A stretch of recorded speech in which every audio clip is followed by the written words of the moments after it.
High বন্ধুরা, আমি Sucharita. Video শুরুতে সকলকে জানাই শুভ সকাল। কেমন আছো তোমরা সকলে? আশা করছি সকলে দারুণ আছো। আমি তো বেশ ভালোই আছি। আজ আমি তোমাদের সকলের সঙ্গে শেয়ার করব জন্মাষ্টমী স্পেশাল গোপালের জন্য গোবিন্দভোগ চালে পায়েসের রেসিপি। তো চলো আজকের রেসিপিটা আশা করছি সকলেই দারুণ লাগবে। শুরু থেকে শেষ অবধি দেখতে থাকো। তো উপকরণের মধ্যে নানা রকমের উপকরণ সাজিয়ে গুছিয়ে নিয়ে চলে এসেছি।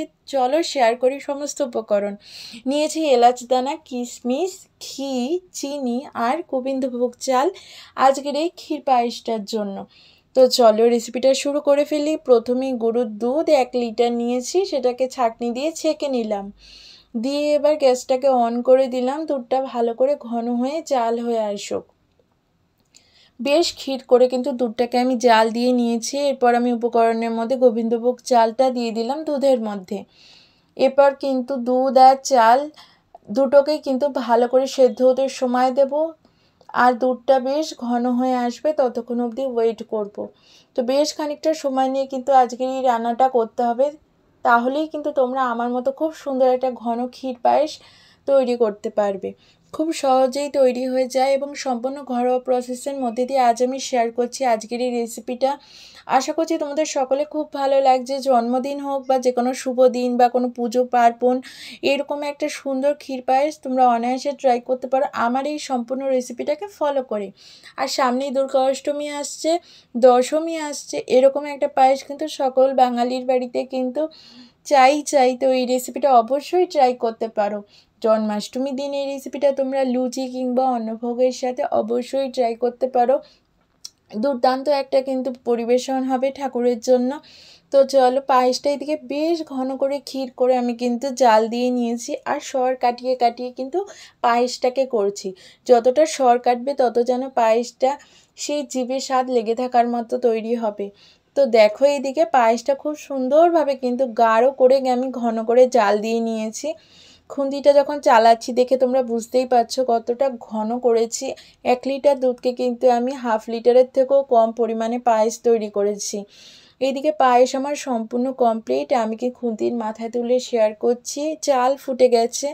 এরপর আমি অ্যাড করে দেবো চিনি। আর চালটা ফোটার পরেই কিন্তু চিনি অ্যাড করতে হয়, পায়েসটা টেস্টি হয় এবং চালটা খুব সুন্দরভাবে ফোটে।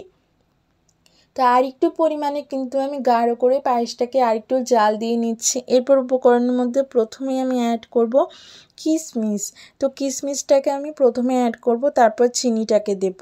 তো চলো এবার আমি অ্যাড করে দেব উপকরণের মধ্যে প্রথমেই কিশমিশটাকে পায়েসের মধ্যে। তো দিয়ে দিচ্ছি আমি পরিমাণ মতো কিশমিশ। দিয়ে একটু জাল হতে সময় দিলাম। কিশমিশটা ফুটে যেই এলো অ্যাড করে দিলাম চিনি। পরিমাণ অনুযায়ী চিনি দিচ্ছি আজকের রেসিপির জন্য আমি। তোমরা কিন্তু চিনি বাতাসা দুটোই দিতে পারো। আমি শুধু চিনি বেস করে করছি, তাতে করে পায়েসটা খুব সুন্দর কিন্তু আসে কালারটা। আর বাতাসার জন্য কিন্তু অনেকটা হলদেটে হয়ে যায়। তো সেহেতু আমি সেটা অ্যাড করলাম না আজ আর পায়েসে। তো দেখো চিনিটা দেওয়ার পর কিন্তু অনেকটা আঠালো আর ঘন হয়ে গেছে পায়েসটা। আর সঙ্গে তো মিষ্টি ভাব এসেইছে। এরপর আমি অ্যাড করে দিচ্ছি আরেকটু পরিমাণে কিশমিশ পায়েসের মধ্যে। দিয়ে আরেকটু সময় নিয়ে কিন্তু কিশমিশটাকে ফুটিয়ে নেব, জাল হতে সময় দেব। খুব সহজেই দেখবে এই সুন্দর স্বাদের পায়েসটা হয়ে যাচ্ছে। খানিকটা একটু সময় যা লাগছে আর কিছুই না। তোমরাও সকলেও কিন্তু এরকম দারুণ স্বাদের পায়েসটা তৈরি করতে পারো আমার এই সম্পূর্ণ রেসিপিটাকে ফলো করে।